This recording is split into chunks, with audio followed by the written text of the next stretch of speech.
θέση μας ήταν και είναι η απόδοση του συνόλου των στρατοπέδων στο Δήμο Σερών.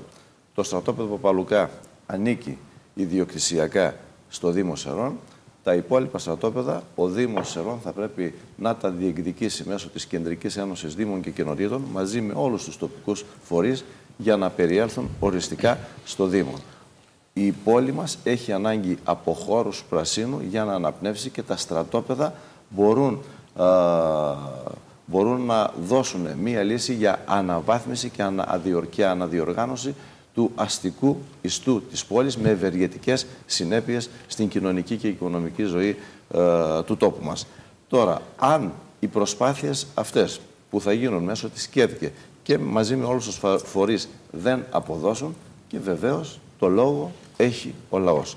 Θα πρέπει δυναμικά με το λαό να παρέμβουμε για να πάρουμε τα στρατόπεδα, διότι τα στρατόπεδα αυτά ανήκανε στο Δήμο. Παλαιότερα. Ο Δήμος τα έδωσε εν συνεχεία στο Υπουργείο Εθνικής Άμυνας. Λοιπόν, στα στρατόπεδα αυτά υπηρέτησαν τα παιδιά του λαού και ανήκουν στο λαό. Όσον αφορά τώρα την αξιοποίηση των στρατοπέδων, εμείς συμφωνούμε με την πρόταση του Τεχνικού Επιμελητηρίου και του Συλλόγου Αρχιτεκτόνων που λέει ότι το στρατόπεδο Κολοκοτρώνη μπορεί να γίνει αθλητικό πάρκο, το στρατόπεδο Παπαλουκά πολιτιστικό πάρκο και το στρατόπεδο Εμμανουήλ Παπά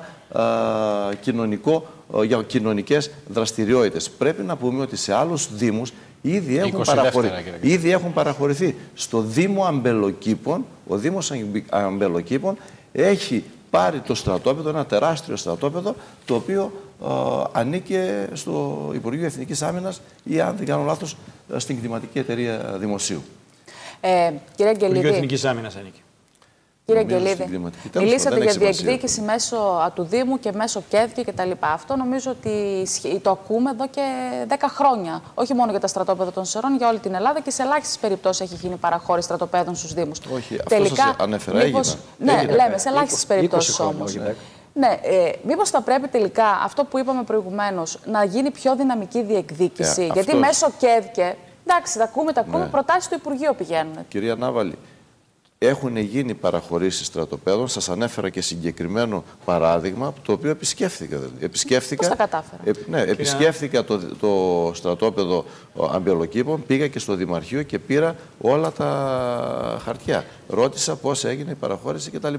Λοιπόν, από εκεί και πέρα όμως είπα ότι αν δεν αποδώσουν αυτές οι πιέσεις μας μέσω της ΚΕΔΚΕ και μαζί με όλους τους τοπικούς φορείς, βεβαίως το λόγο έχει ο λαός.